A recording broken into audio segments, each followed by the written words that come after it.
मध्य प्रदेश की पीएचई मंत्री संपत्तिया उइके पर भ्रष्टाचार के और घूसखोरी के गंभीर आरोप लगे हैं।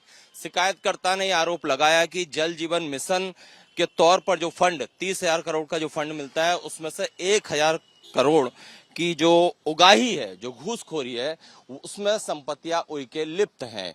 और इस शिकायत के बाद पीएम उन्हें संज्ञान लिया, विभाग और सरकार को जांच के लिए कहा। और ये पहली बार हुआ है देश में कि पीएचई मंत्री संपत्तिया उइके जिस विभाग की मंत्री हैं उसी विभाग ने उनके खिलाफ जांच के निर्देश यानी कि आदेश जारी कर दिए। हालांकि बाद में जनसंपर्क की तरफ से इस मामले में खंडन जारी किया गया। जनसंपर्क विभाग की तरफ से कहा गया कि पीएचई मंत्री संपत्तिया उइके पर जो आरोप लगे हैं वो निराधार हैं, उनकी जांच की गई जिसमें कोई सत्यता नहीं पाई गई।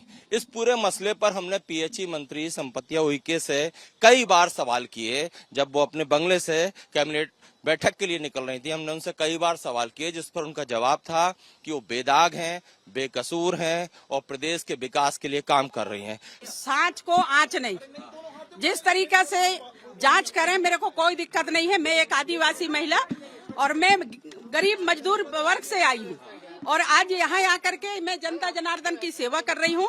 इसका जवाब मेरे माननीय मुख्यमंत्री देंगे और मुख्यमंत्री जी को सारी पता है जिस तरीके से मुझे प्रताड़ना की जा रही है और ये बिल्कुल गलत है। कौन प्रताड़ित कर रहा है? जो भी शकवा शिकायत किया है उसकी जो पहली बात सोचो, पहली बार हुआ है कि आपके विभाग ने जांच के आदेश दे दिए। उसके बारे में अभी मैं कैबिनेट में जा रही हूँ, मैं जवाब मांगूंगी। हालांकि जब हमने उनसे ये भी पूछा कि पहली बार ऐसा हुआ कि आपके विभाग ने ही आप पर जांच बैठाई, तो इस पर वो जवाब देने से बचती रही।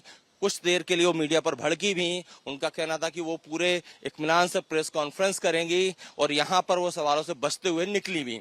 लेकिन उन्होंने एक बात रखी कि उन्हें प्रताड़ित किया जा रहा है। मतलब प्रताड़ना का जब पूछा कि उन्हें कौन प्रताड़ित कर रहा था, उस पर उनका कहना है कि जिसने शिकायत की है वो उन्हें परेशान कर रहा है। महिला कार्ड खेलने की कोशिश कहीं ना कहीं संपत्तिया उइके ने यहाँ पर की है।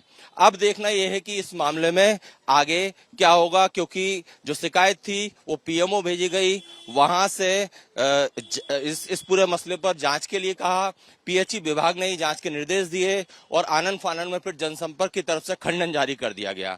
वहीं दूसरी तरफ संपत्तिया उइके का ये जो बंगला है, यहाँ पर हमने कई बार उनसे सवाल किए। उन्होंने बस यही कहा कि वो बेदाग हैं, उन्होंने 1 रुपए की भी रिश्वत नहीं ली है और दूध का दूध पानी का पानी हो जाएगा, जांच में सब सामने आएगा। अब देखना ये, क्योंकि इस मसले पर अब सियासत भी काफी तेज हो गई है। कांग्रेस भाजपा को और साथ ही साथ संपत्तिया उइके जो कि पीएचई मंत्री हैं उन्हें घेरने की कोशिश कर रही हैं। वहीं संपत्तिया उइके अपनी तरफ से यही कह रही हैं कि उन्होंने किसी भी तरह से कोई रिश्वत नहीं ली है।